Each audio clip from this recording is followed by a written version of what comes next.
É muito interessante porque, embora temos aqui dois períodos, que é janeiro e fevereiro, para fazer a projeção para março, é possível então desenvolver a mesma forma de cálculo, trabalhando também com mais elementos da amostra. Então não é preocupante só dois dados, de forma nenhuma. Fica até mais fácil, como podemos acompanhar aqui no cálculo. Então temos 1.350 dividido por 1.200 menos 1, né, dividido por 1, porque 1 corresponde na divisão o número de elementos menos a base.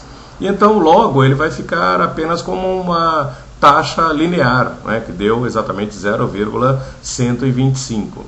Aplicamos em março, e então o valor de março vai acontecer um lucro de 1.500. E então, para desenvolver o mês de maio, aí precisamos refazer o cálculo, uma vez que temos o mês de abril, que é 1.590, e a base, que é o mês de janeiro, que é 1.200. Desta forma, então, aplicamos o valor da taxa aritmética encontrado sobre o mês de janeiro, e aí então teremos o mês de maio. É um novo valor. E este instrumento ele começa a ficar um pouco mais interessante, haja vista que de uma certa forma se acaba compondo os valores. E agora vejamos então a taxa média geométrica. Você percebeu que possibilitou também uma, digamos, divisão de valores e ficando até mais próximo de outros instrumentos mais seguros que nós veremos já a seguir, que é a média geométrica. Ela começa a apresentar um pouquinho mais de precisão, porque você trabalha com o expoente, e a ideia de se trabalhar com o expoente, ela diz que é possível então compor os valores que estão no meio. Então, de certa forma, os valores intermediários de uma amostra, eles ficariam então representados por este expoente. No caso ainda deste exemplo, temos apenas dois dados para projetar março e depois teremos 4 dados para projetar maio.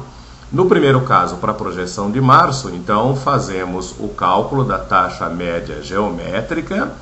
Temos apenas um valor, então claramente vamos ficar também como se fosse uma relação linear, né? E aí nós ficamos com uma taxa de 1,125.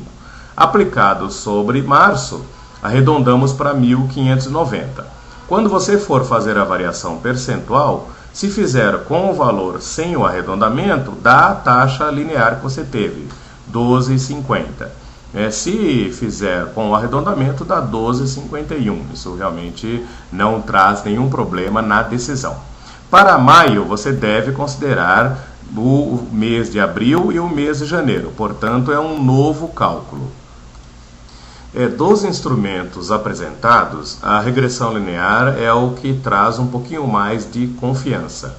Esta confiança se traduz exatamente porque na regressão linear nós encontramos uma reta de regressão, e esta reta ela mostra o menor desvio existente entre a média encontrada na reta de regressão e os valores da amostra. Portanto, com estas aproximações, digamos, matemáticas, há uma grande probabilidade de que os valores finais eles sejam mais confiantes.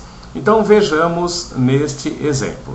Neste exemplo, a solução deve seguir primeiro para o mês de março. Então, como desenvolvemos aqui, substituímos inclusive o x estimado costumeiramente que surge nos livros de estatística por um A com um circunflexo, que representaria, portanto, esse x estimado, que é a variável independente, né?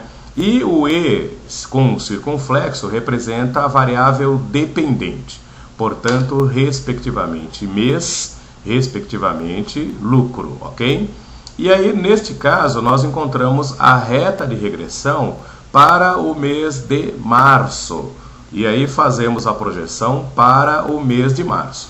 Após a conclusão do exercício, né, que nós vamos encontrar aí em março o valor de 1.500.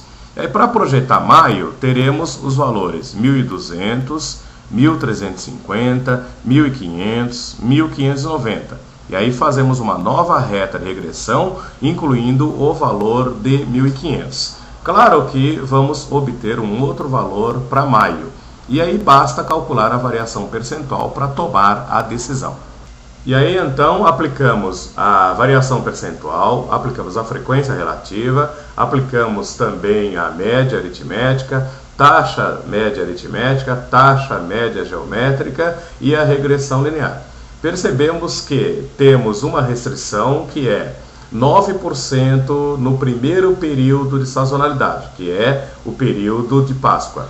O outro período de sazonalidade para a empresa é o período do Dia das Mães. E então, se você encontrou os resultados e percebeu nesses resultados, como nós acabamos de mostrar, que ficou 9% no período de sazonalidade ou maior, 4% no segundo período de sazonalidade, portanto, Páscoa 9, Dia das Mães 4. Se ficou maior do que isso, então claramente a empresa deve fazer o investimento na nova fábrica, ok?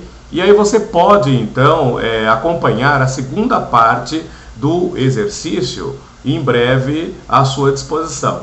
Qualquer dúvida, não esqueça de escrever para mim e você tem aí o endereço, ok?